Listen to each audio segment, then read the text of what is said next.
Hey guys, Loma02, currently getting ready to play some Oath in 100 card. Well, this hand, has a lot of great cards in it, but not a lot of good mana. So I'm about to mulligan this and go to 6 on the play, which is upsetting. Alright, this hand's keepable. And actually, with intuition, it can be downright disgusting.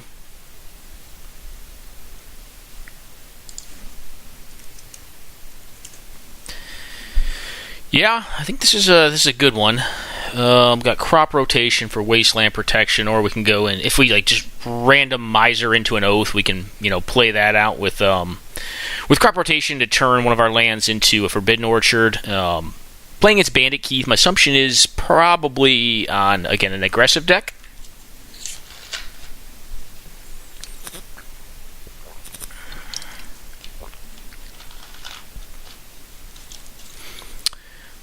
Which, the Damnation should be good against a creature-based aggressive deck. Against most other things, Damnation, like red deck wins, I think Damnation's actually pretty poor. I think Wraths tend to be very poor against red deck wins.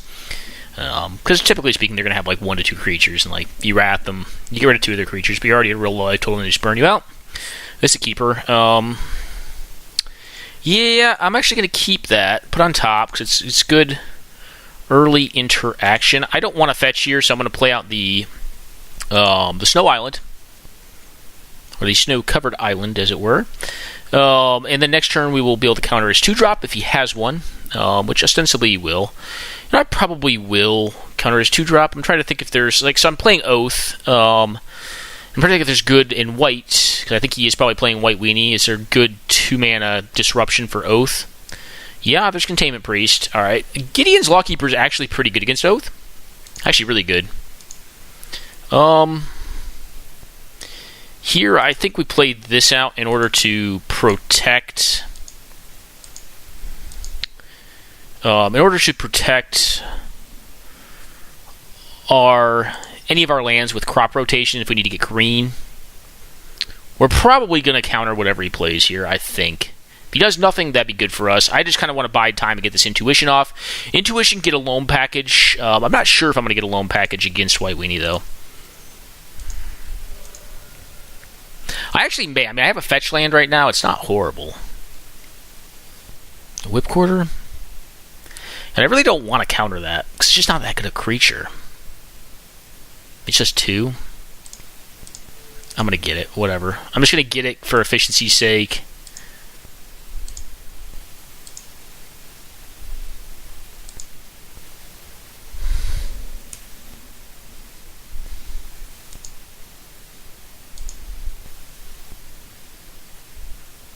Yes, I could have cast Thoughtseize there, but I'm not going to.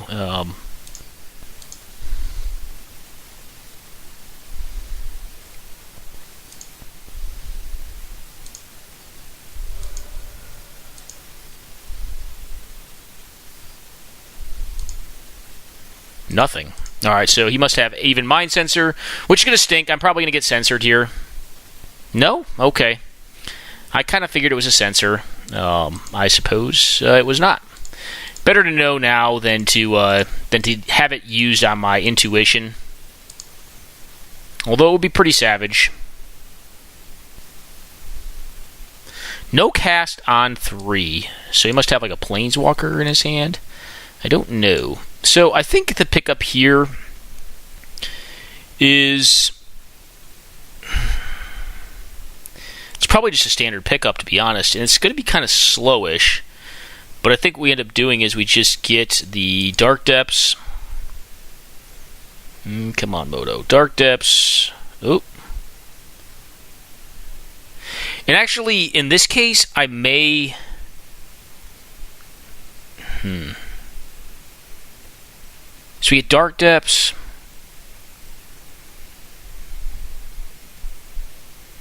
Can I surprise my opponent? They probably have Exiling Removal, that's the thing. So probably get Dark Depths. Do I want to go with the Thespian Stage, or do I want to try to use Crop Rotation to do this?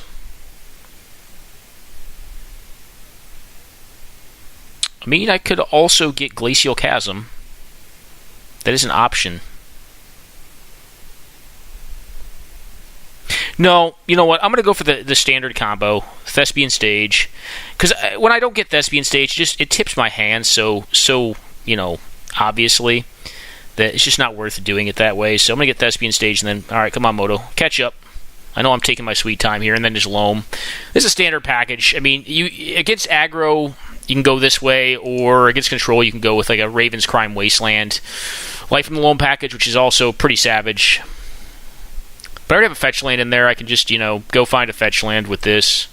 Probably Thoughtseize them, and I only have one green mana right now. So it's going to be more difficult. Actually, no, I can still do this. I have another black mana off of the Sunken Runes.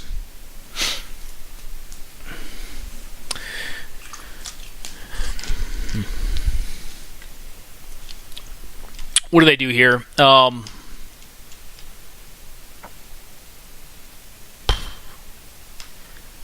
I think probably give me the Life from the Loam.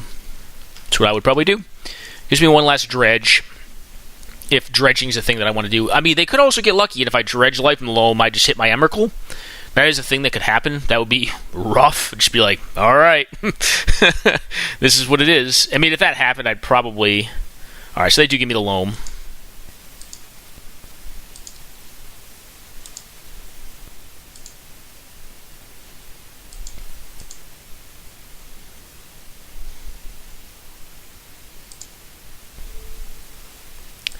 Cancel on that. I don't...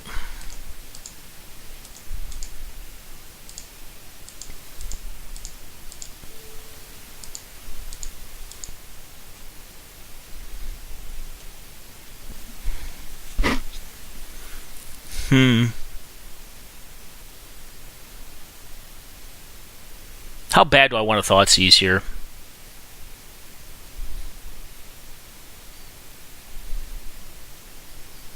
I mean, it can probably wait until next turn.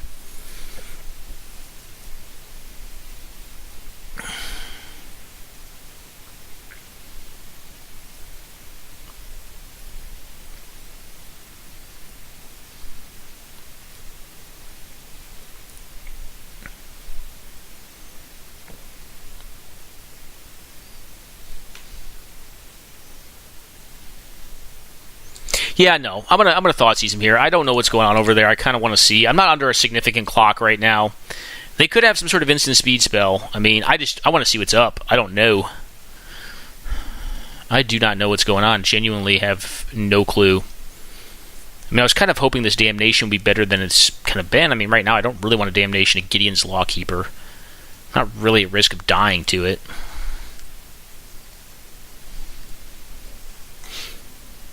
So, we will search for a land card here. See what we find. Probably, well, find something black. Probably just an Underground Seed, or want something else green.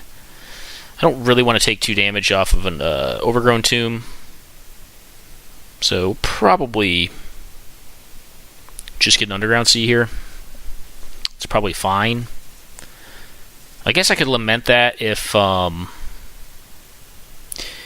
Yeah, I don't know. I could lament that if I get wastelanded, then I won't be able to continue to cast the. Yeah, no, I'm gonna Thoughtseize him here. There's nothing going on over there, so I kind of want to see. They haven't even mind censored me. All right, they just didn't play something last turn. Settle the Wreckage is an interesting one. Banishing Light, Honor of the Peer, Oblivion Ring, all kinds of cards. Alright, so they have a lot of answers to Oath. That's interesting to know. What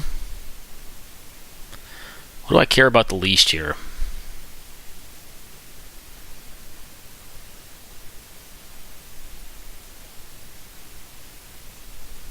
I mean, now I do wish I had not played it this way, but...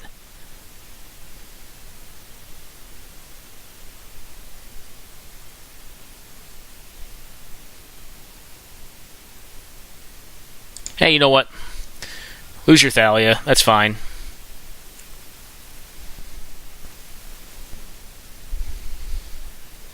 If you don't want to do anything, you can sit back on... Because, I mean, at the end of the day, The only one of those cards actually stops. All right, so they're going to play this. Start getting their beat down on.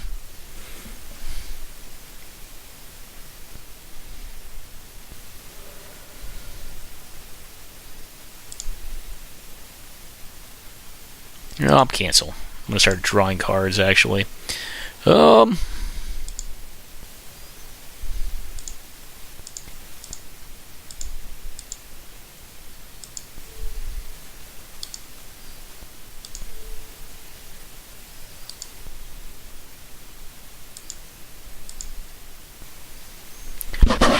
mean, obviously, Collective Brutality is definitely worth doing 3 modes on when your opponent, when you have a loam going and your opponent's really not doing anything on their white weenie attack deck. Yeah, and I can just get it back next turn and still utilize Thespian Stage on their end step, and I've gotten rid of most of the ways they can stop that. And I lucked out and did not hit my Emrakul. So there is that. So we'll life from the loam here. This is obviously not the typical way. I mean, this is one of the... Really, there's like 1 or 2 ways this deck wins. It either wins with like just, an Oath and Emrakul, or it Dark Depths combos people out, which is what I'm going for here. We don't know that over the last 2 draw steps, or by the time we are activating this on their end step, that the last 2 draw steps have not yielded them, an answer to a 2020 at instant speed. They very well could have, or they very well could have, but as of right now, we assume this is probably going to work.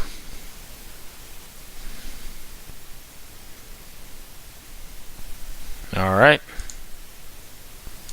We're going to go down 2 land drops from this, but I don't really think that's a huge advantage. I mean, if they deal with this, then flood the board, we can Wrath them and slowly work back up to it. Okay, that's just it. Okay, so that was the first game of Loam Oath against White Weenie. Getting to sideboard is going to be nice because we have some pretty disgusting ones. We have Virtue's Ruin, which is good. Languish is pretty good against this deck. But I don't think we need Nile Spellbomb, Tormod's Crypt, or Relic of Progenitus. This board needs to be relooked, honestly, looking at it. Diabolic Edict, probably not. Dread of Night. This deck has obviously been set up to try to beat some White Weenie decks. It was a pretty common deck at the time we were last competitively playing it. Mental Misstep. What does that stop? Like Swords of Plowshares, Path to Exile? Like what? I guess Fragmentize? Yeah, I mean, that could be a card he's playing in sideboard. So we have a lot of answers to things and stuff. I don't think I need Force of Will. I mean, it seems crazy to cut Force of Will, but like so many of their cards are replaceable that I'd rather be like many for wanting them on their cards as opposed to 2 for wanting myself to deal with something. It is good if you have like the Nut Draw where you have like the turn 2 Oath with Force of Will backup into further backup after the untap, But I like to play to the standard draw, not like the Nut Draw, like just the ridiculous draw. Because if you have the Nut Draw, you're probably going to win anyways. Beast Within's probably unnecessary. I have decent ways to deal with permanents. This deck does need to be updated. It does probably require a copy, either main deck or board, of Assassin's Trophy, which is not currently running. Raven's Crime seems kind of bad. I think that's really just good against control. Then we're going to cut a couple discard spells, the worst discard spells. I do think Inquisition. I think Inquisition's in this deck, right? Yeah, it is. I think Inquisition in this matchup is better than Raven's Crime. And I think it is better than Duress as well. What do we not want to see in this matchup? Like Armageddon's. Ugh. This hand doesn't really have a great future for it. I mean, if we draw well, we draw well. It can deal with a turn 1 play eventually. I'm going to keep this. It is speculative. It just doesn't have a lot of gas. Just, it'll make its land drops. But after that, we're kind of just, alright, so no 1-drop. Well, Personal Tutor is a welcome sight.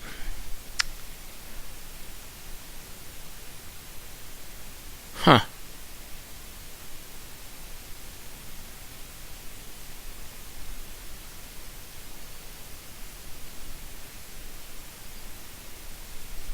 I mean, yeah, I'll Personal Tutor right now for Demonic Tutor. And I'll try to set up Oath. I mean, I have Fatal Push to deal with something that I'm not going to be able to counter this turn regardless. So we'll get an Underground here. And yeah, I'll Personal Tutor. I mean, this is definitely card disadvantage. This is the slowest possible Oath ever.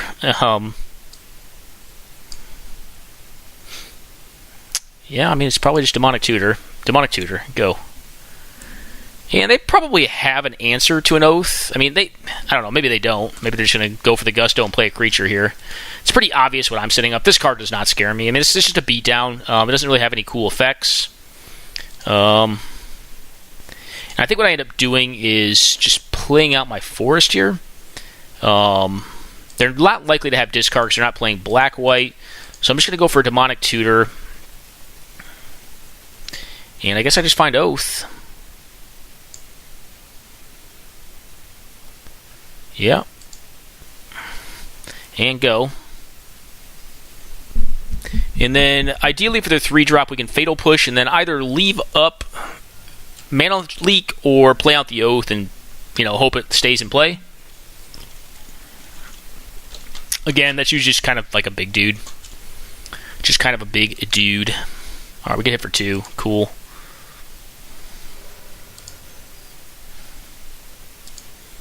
I mean, the question we've got to ask ourselves is do we believe they have an answer to this? It's possible, but I'm gonna play it out and just force them to have it, and then regardless of what happens, I can Fatal Push their Soltari Champ prior to combat, keep some damage off. If the answer is just to play a creature and try to race the Oath, I don't think that'll work, but we'll see. It very well could.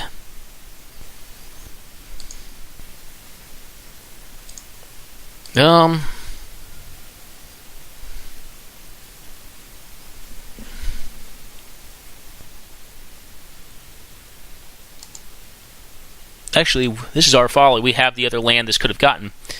Alright, well, I'm just going to fetch this and take a beat down, I guess.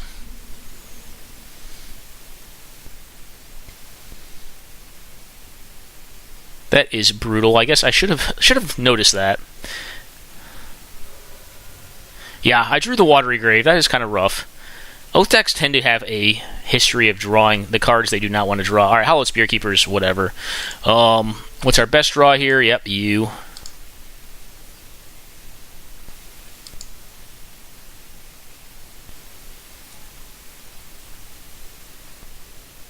Okay.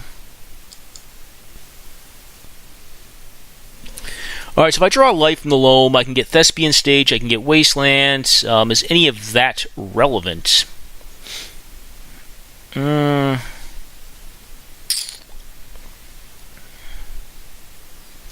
also get Cephalid Coliseum. Well,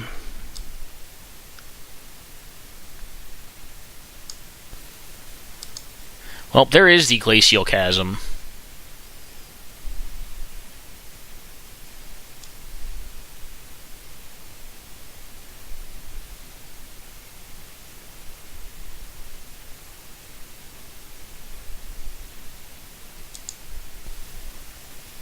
Alright, well, we're going to pass it.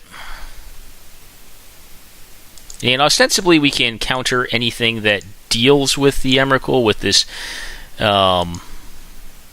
Mana Leak. Possibly not. I mean, it would have to... I'm trying to think of something that like the Council's Judgment we can deal with. What would it be that could deal with... no, I guess not, a 1/8/7 critter wouldn't do it either, so Mana Leak can still deal with that.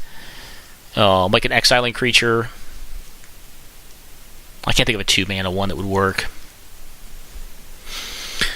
So this is Oath in action. Obviously, in a more controlling matchup, I think the more relevant part of this, like other than just Emrakul, would be the fact that we have Loam and we have, a Thespian, a Wasteland in the graveyard. Like if you're playing against a multicolor deck, that's generally going to be game over. Just grind them out.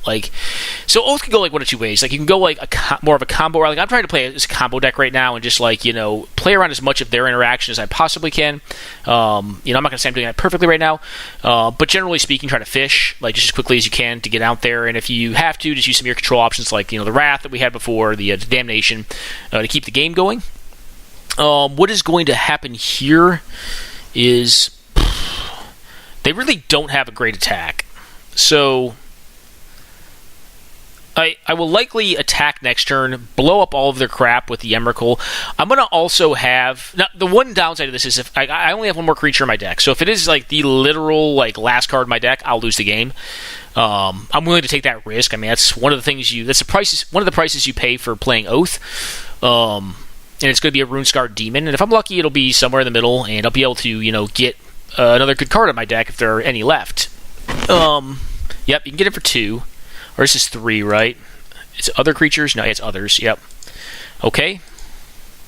And then I can actually play a Glacial Chasm after I attack and then sacrifice it on my upkeep, which is pretty disgusting. Pretty depraved, really. Yeah,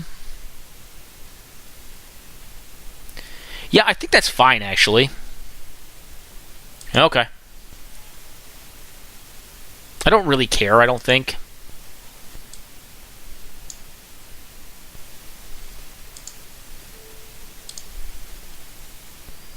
Because then I'm going to drop a Chasm and just, sit back behind that, and I have Loam to kind of do that. All right, that worked out pretty well, so I get to get what? Like, probably, is Virtue's Ruin in there? No, Virtue's Ruin is not even in there. Is there a better way to do this than Virtue's Ruin? Oh yeah, there is. Dread of Night.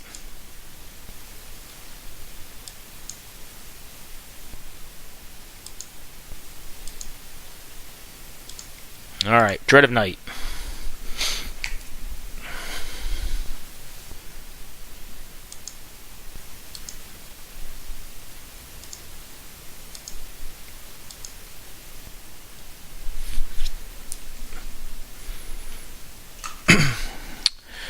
So, this is Oath. Had a commenter say they wanted to see more of it. Here's my build of Oath. I really like this build. It's pretty flexible. There's only a couple decks it really just doesn't beat. Like, Red Deck Wins, it just doesn't really beat. It's just not a thing it does. Alrighty.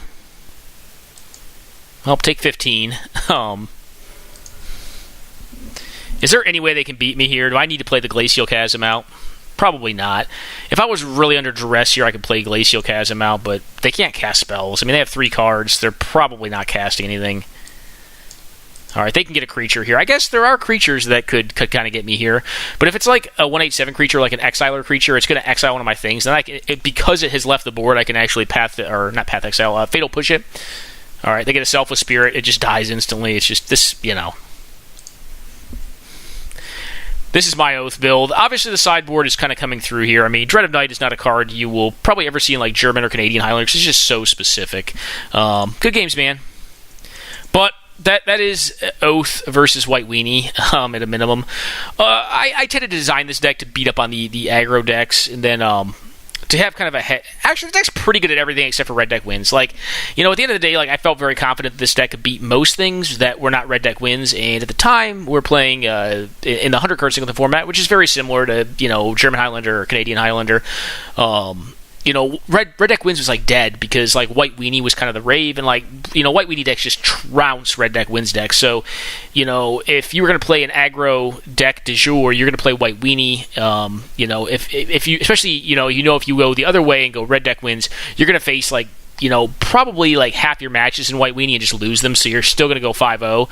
So unless you really won the lottery and like hit a control deck round 1, White Weenie kind of got relegated in round 1, and because there's a lot of other control decks, then you could possibly go like 3 or 4-0, or 5-0 or whatever, you may go. But really, you'd be jumping into Red Deck Wins, hoping and praying that like you basically missed a 50% chance matchup against White Weenie in round 1, and that they got all relegated, because a lot of them would get relegated. There was a lot of White Weenie decks that won the old 100-card event we used to run, but more often than not, the times that they did win, it tended to be because the presentation rate of the deck was so high. Yeah. So, yeah, Oath definitely can ban it. Yeah, Oath, it's an interesting deck, because like I see it as more of a control deck. A lot of people build it more as a combo deck. Let's I'll quickly go into the deck real fast, and this is definitely not the deck. This is Death and Taxes for 100 card, at least a white version of it. I think I have many versions. But this is probably my favorite Oath list that I've built. I'm not saying it's the best. I just think it's a very fun way to play the archetype, because it has a lot of flexibility. And if you want to play control, you can play control with it. But here is my Sultai combo Oath deck. It's really a Sultai Loam deck. 39 lands, so it's almost kind of like a lands deck. As I did say, the sideboard needs some work. Like, the sideboard has a lot of anti-graveyard tech, because when I was playing this deck, my fear was that, like, the hardest matchups, again, were going to be red deck wins, then, like, just the mirror. It's pretty hard to make bug decks unless you start putting, like, actual, like, creatures you can cast in there. Better against red deck wins. So I just kind of said, like, hey, I don't expect the matchup. Like, I just figured the matchup was just non-existent, and I wasn't going to have to face it. That's why the board's built the way it is. It's built to beat the mirror if someone else decided to try this, but no one really was at the time, so it kind of ended up being moot. Or I brought it in against, like, delve decks, the graveyard hate, that is. And the rest of it's just, like, anti-creature tech, like anti-swarm tech. So, like, anyone's trying to spam you with attacks, just, you know, you put in Drops of Honey, Dead of Nights, you know, Dark Blast, all this nonsense. Diabolic Edict, I'm trying to remember why that was in there. It was probably in there for, like, True Name Nemesis or something like that. Probably could have been a Golgari Charm, unless I'm running it main. But yeah, probably could have been a Golgari Charm. Anyways, you know, it is kind of like a mix between, like, playing lands and playing Oath, because the Oath package is relatively small. You have to have the alternate win con, I think, of just being a lands deck. And because I'm trying to generally play control with this deck, you know, you want to be a more landed deck. So the lands archetype kind of fit perfectly into the build that I've got here. It does have a few interesting combinations in it, like such as a Fast Bond, Yawgmoth's Will, and Glacial Chasm, which basically means if you've oathed your entire deck into the graveyard, you can play your entire deck. And what you basically do is play out Fast Bond, because Fast Bond's an old card that does not give you life loss, it deals damage. And Glacial Chasm is an older card that says you just can't be dealt damage. You can play every land in your deck out of your graveyard, and probably win, especially if you do that. Then Damnation, an Emrakul off the board, and just, you know, go through your whole deck again. You know, it actually, like, get spells out of it. So you can do some pretty silly stuff. Or actually, with Yawgmoth's Will active, you can just play your whole deck out of the graveyard as well, or pretty close to the amount that you need to. So you can just do some silly things. There's a lot of, like, weird kind of puzzling ways to play it. I'm not going to say that either of those games were interesting, but you did get to see both win cons. You got to see the lands kind of win con with the Dark Depths combo, which is pretty much a combo du jour for a lot of the combo decks. It's just a really solid combo. 20/20 flying indestructible is just, you know, it's tough to deal with. And you know, an Emrakul bot off of Oath is fine. It's a good way to win. You know, I'm playing Runescar Demon. Actually, it was funny. I was playing against a German Highlander player today who was also playing Runescar Demon over Gristlebrand. I've been much happier with this card. I just think it tends to do a lot more work than Gristlebrand does, because oftentimes this deck just takes a beating. It just gets beat the heck down by the more aggressive decks, and it's better just to get, like, something like Runescar Demon where you can get specifically what you need, as opposed to just, like, drawing 7 random cards. Gristlebrand is no doubt more powerful, but I think the specificity that Runescar Demon gives you is just so much better. It's just so much more necessary. And if you have the Emrakul in hand, Runescar Demon allows you to get the Emrakul out of your hand by getting something along the lines of, like, Latnam's Legacy, or I think there's there's Brainstorm in this, and there's also Jace the Mind Sculptor. There's not, what is it? Oh, Sea Beyond. Actually, I do have Sea Beyond. So there's a lot of ways to get stuff out of your hand. There's also Scroll Rack. So there's a lot of ways to get crap out of your hand, because sometimes there are a lot of duds in this deck, because it is a combo control deck, and it's kind of more on the clunky side of combo. I mean, Oath is just Oath, so you have some clunkers. Like, Emrakul is a card you never want in your hand. Runescar Demon's a card you never want in your hand. Although, that aside, I have hardcast Runescar Demon in this deck in an actual matchup, and won that game.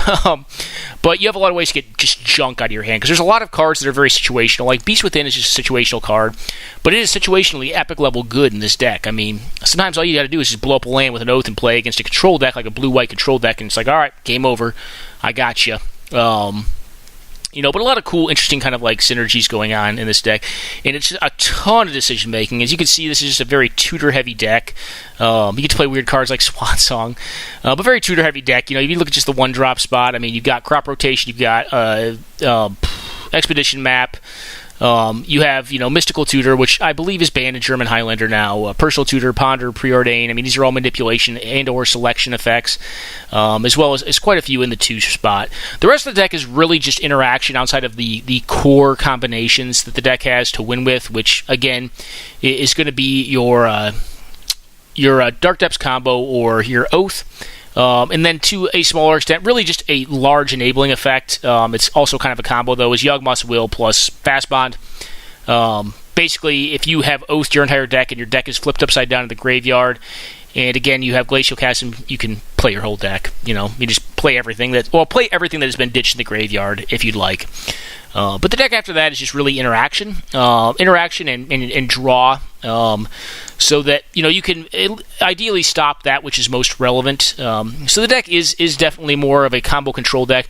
I think there are variants of this deck that you'll see in 100 card that tend to be more on the combination side, and they tend to complement the Oath package with more of a reanimation effect, and I think they oftentimes have more creatures than this deck has. I really just enjoy playing control more than I do like just a very hard or aggressive combo deck. I'd rather play a combo control deck, and this deck just kind of gives me games that I enjoy. And two, in a lot of ways, I think is just better because I think it allows you to play better Magic. I think sometimes when you win with more narrow variants or aggressive variants of combination decks, I think there's still obviously an art and a skill to playing them, but I think oftentimes your decision trees are a lot more narrow. I think oftentimes that just means you play more linear and probably less good Magic. Over time. But that's not, holistically true. I'm not going to say that's true for everything, or every, aggressive combo deck. Like, there are certainly hard lines in Storm, which is an aggressive combo deck. But anyways, guys, I hope you guys enjoyed this very hasty deck tech. I'm not going to go through because I've done a deck tech on this deck before, and it probably needs some updates. Like, it probably does need the Assassin's Trophy. But I want to go through and do a gameplay with my version of 100 card Oath. And I hope you guys enjoyed it. And I know I said I was going to do some drafts relatively soon. Didn't get to them today. Maybe tomorrow. So you get 100 card today. All right, guys, enjoy and take care now.